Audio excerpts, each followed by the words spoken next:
warahmatullahi wabarakatuh. Alhamdulillah, hadirin dirahmati Allah Subhanahu wa taala. Kita bersyukur kepada Allah atas segala limpahan karunia dan nikmat untuk mendekatkan diri kita kepada Allah dengan melaksanakan ketaatan di dalam bulan ini.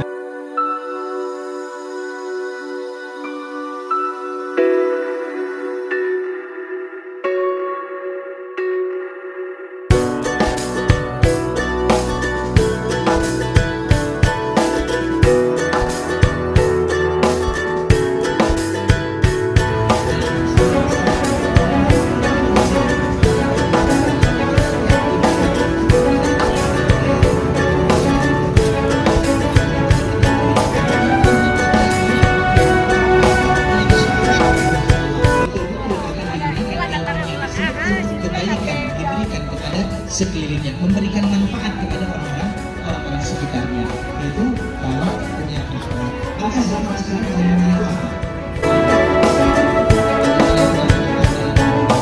Bagaimana kita? Karena memang Islam sangat mengatur. Zaman Rasulullah pernah kejadian Abu Jahal, siapa yang tak kenal Abu Jahal? Dan Ikrimah, apa kata Rasulullah? La tasubul amwat, jangan kalian hina orang sudah meninggal. Kata Zulhiyah, orang melihat beliau masuk Islam paling pertama itu bukan disebabkan pemaparan beliau, bukan disebabkan apa-apa, tapi disebabkan akhlak yang sempurna yang beliau miliki. Maksud diberikan contoh itu, bukan berikan contoh, jadi contoh. jadi contoh.